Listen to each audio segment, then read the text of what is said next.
Luftwaffe Damascus sword. See the blade? That's Damascus steel. It's a Luftwaffe first model dagger.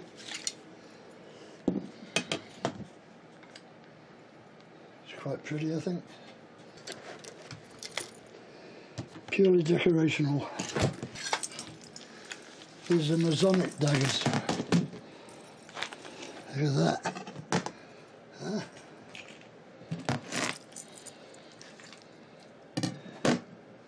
It's a nice piece too. This is from Toledo, not Ohio. Look at this freaking thing.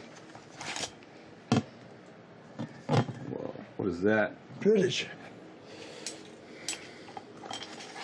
That's British. I think it's from the First War though. And this is a German bayonet.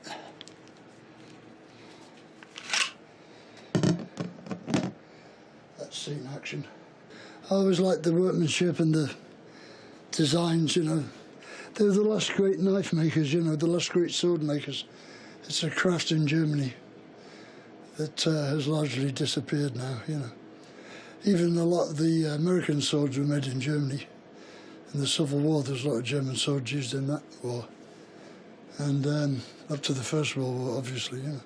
I got Argentinian stuff, I got Yugoslav, I got Croat, Slovakian. And how long has it taken you to mass this collection that you have? Is it years and years, right? 19 years, yeah. When I came over to the States, I had nothing, you know. So there we are, come on.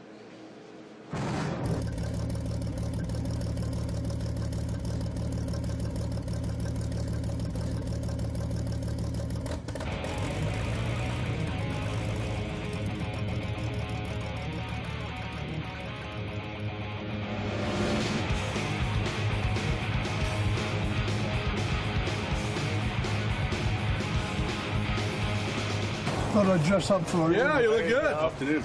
See you up too. How you doing, sir? Good to meet you. I'm Jim. Scott, nice to meet you. Steve, how you doing? Hey. We pulled all that and we check it out. MP40s, a G43, K98. That's a 251-9. Chassis of a 222, isn't it?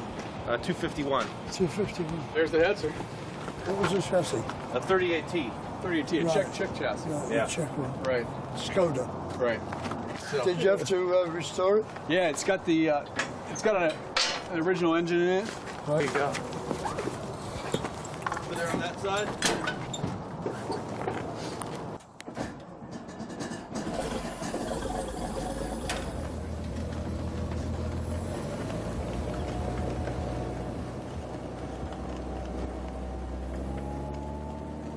Well, this is actually the smallest tank that the Germans made. It was made actually in Czechoslovakia, based on a Skoda design from before the war. And this was called a Hetzer 38T chassis. It was a tank killer. This is a big gun for the tank this size. This is 75mm armor-piercing gun, you know. This would stop anything, more or less. They buried this tank in the ground, right? So all would be visible would be this here, right? Just the gun and the top of the tank, you know. So they just sit there and wait for you to come along and just kill you. Wars are the most interesting times. It shows the best and the worst in people. A war, you know, you get to find out who your real friends are. Ask any of those boys coming back from Iraq, you know. Anybody who's watching this film and thinks that you're a Nazi, what do you want to say to them? Well, I've had 6 black girlfriends so far, so I'm one of the worst Nazis you ever met, right? Imagine going to Nuremberg and introducing my girlfriend to the Fuhrer, you know, like, yeah, I don't think so. I just dress how I like to dress, you know. I don't ask anybody else to do it, you know. It's a free country, supposedly. I've often said if the Israeli army had the best uniforms, I'd collect them, but they don't, you know. So there you go, you know, I can't help it. It's ridiculous to think that I could be a Nazi. I'm about as far from it as you can get. Fire!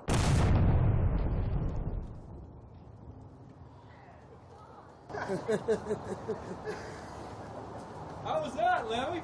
That was great.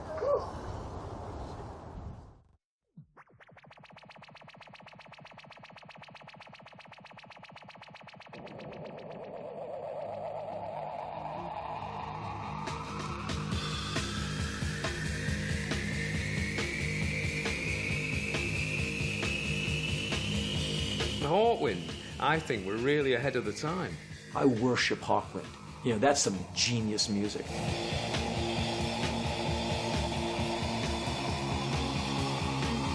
They were kind of like a prog rock group that punks were allowed to like.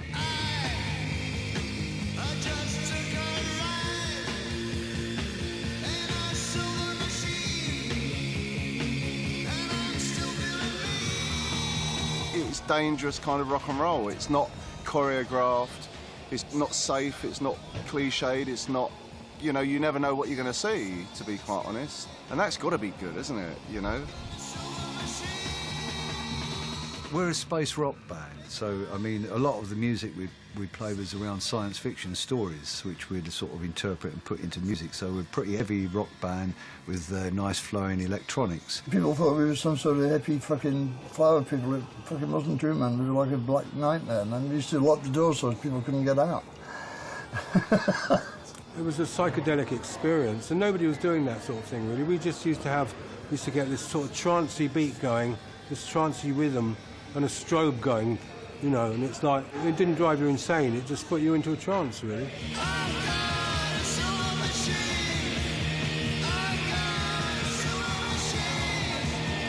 It's quite odd as New Order. The driving sound that Hawkwind had, the very pulsy, percussive keyboard sounds, you know, we would actually listen to that and try and emulate it, you know, in songs like Temptation and Everything's Gone Green. We actually did try and rip off Hawkwind.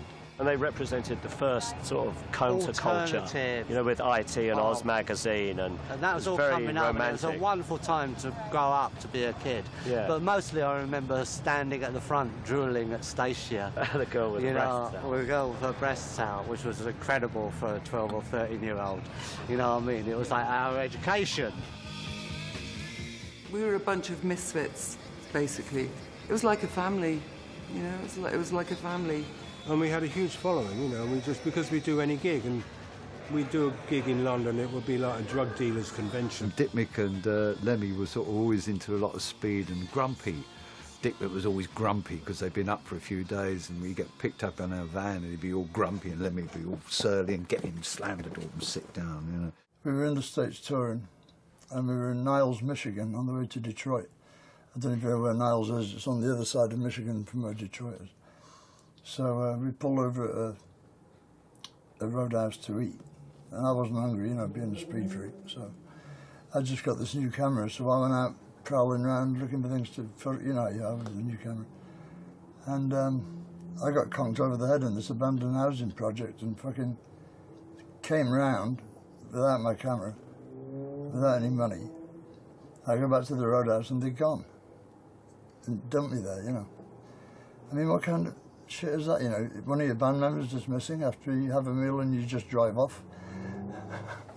That's not the way I work, you know. And so now I'm stuck here, so I have to hitchhike across Michigan. I go up to my room, crash out for about 2 hours, down the sound check, do the show. Crossing into Canada the next day, I get busted for speed. In jail for 2 days in Canada, handcuffed to a fucking iron bar. And then I get the news as I'm going into Essex County Jail with my overalls over my arm, going into the delousing section. This voice behind me says, "You're bail kill, mister." So thank you, you know. Flown to Toronto immediately, do the show, 4 o'clock in the morning, fired. Apparently they only got me out of jail because my replacement couldn't make it in time. I found Lemmy in certain ways quite hard to work with, because we were in a band where everybody was taking different drugs. So you had this sort of disparity between people of where they were and, you know, what sort of wavelength they were on. You know, I was into sort of psychedelics myself, and pot and mushrooms and peyote and all that sort of thing, pretty calm stuff, you know. And I think Lemmy was more into amphetamines. He used to hang the band up because he was never on time to leave in the morning, where we had to get up and catch a flight somewhere, and we'll all be downstairs waiting to go, and Christ, you know, where is he? You know, I'll have to go upstairs, and he'd be still in bed. You know, you'd shake, come on, Lemmy, for Christ's sake. And it did cause a lot of stress within the band. All of us, you know, all of us got pissed off over it. When you know, just one or two, we did get pissed off over it. And then he got busted at the border, sort of thing, which seemingly, when you're on tour with all the stress factors, like the last straw, you know what I mean? And it was decided, the majority, you know, the band said, no, enough's enough, and that was it. When I arrived at the gig, and I said, you know, where the fuck's Lemmy? And they said, this other guy, Paul Rudolph, was taking his place, that they'd sacked Lemmy, and I mean, I was devastated, but I'm the type of person who, I keep a lot inside, so,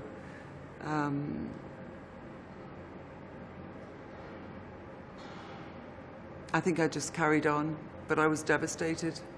It was quite a sad thing, actually. Very sad. I mean, he was very upset over it.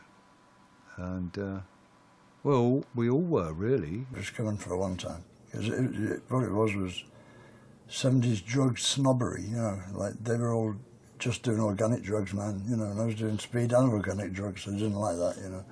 He hated us for it all, really, at the time. Well, you would do, wouldn't you, you know? He described me as sanctimonious, self-righteous arsehole at some point, and I thought, oh, well, that's all right. That's what he thinks of me. I went home and screwed 3 other old ladies.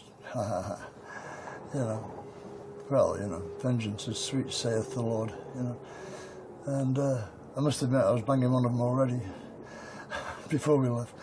But it was a great time. I wouldn't have traded it for any other band, ever, you know. In fact, I would have probably been in that band right now if they hadn't fired me. But they are. And it was quite good for him, because look where he is now, so... How long have I been on the road? Yeah. 19 years. 19 years? Yeah. Give or take a year. I mean, isn't it boring after a while? No. Why is there so much violence on the road? Why do you break things in hotel rooms? I mean, the violence. I mean, when you start doing things. Fucking violence! I don't know what you mean about violence, huh? You want to see some violence, baby? Don't break it on me! Don't break it on me! No! Not me! How old are you coming? You want to do an interview? Yeah, do it. What's it like being killed by another?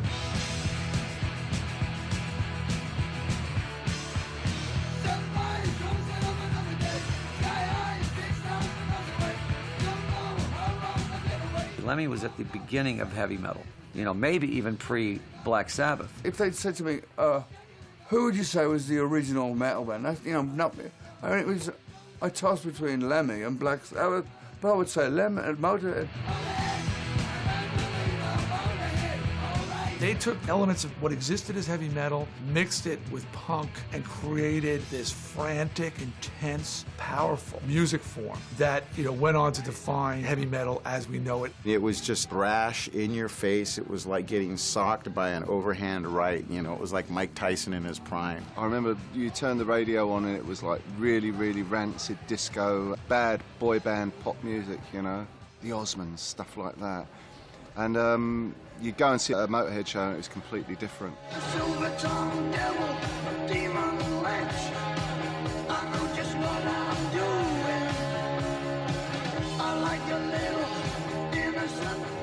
You know, I could not believe that there was a guy singing like that on a record and people were digging it. It's like, whoa. When one of the headlines we had, the worst band in the world, you know, but it was in big letters.